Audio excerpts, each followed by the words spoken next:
Welcome to another wasted moment where I shoot ticks out of my nipples. Oh, hey nipples. That reminds me of babies. Babies. That reminds me of what happened at Boston Pizza one time. I was once at Boston Pizza with two ladies, Laura and Danielle, and we were ordering food. Danielle was told by her doctor because she had to go into surgery in the next few days that she wasn't allowed to have any alcohol. But she decided to order up a Miller and a shot of tequila. Silly girl.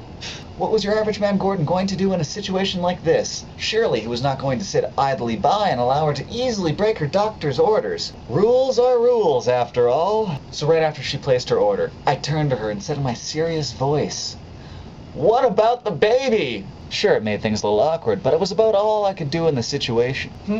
If I were ever to have a baby with a lady, I would let her carry it so I wouldn't ruin my body.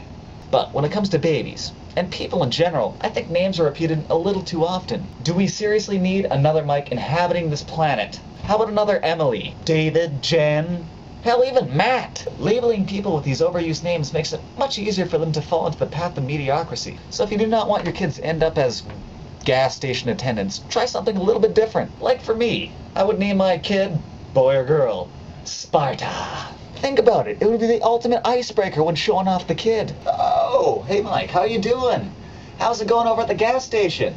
New pump, you say? Well, I'd like to introduce you to my child.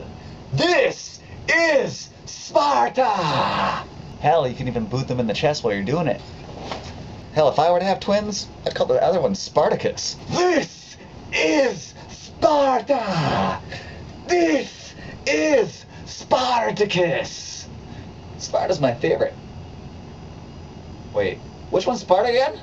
I can just imagine after my wife gave birth to them, the doctor would turn to me and ask, "What are you planning to call them?" Well, just before 2 lawsuits later, oh, they would know.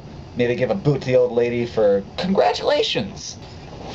So what do we learn today, kids?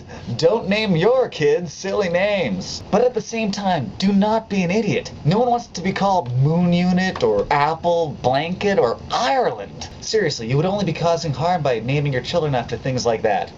And please, do not name your children after places. That's just silly. Naming people Dallas, Alabama, Boston, and the like are hardly original. Overall, places are to be named after people, not people after places. Except for my future child, Sparta. Remember, if you like the movie, give it a 5.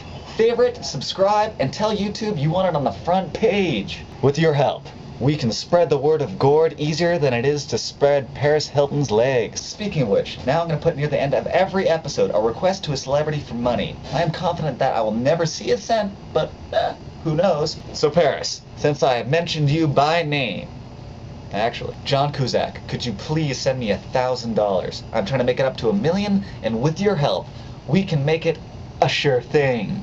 And if you could do more than that, great. Besides, I own quite a few of your movies. Oh, Matt lost his PS3. He turned his back, and then it was gone. Poor guy. That'll teach him not to game in a bar.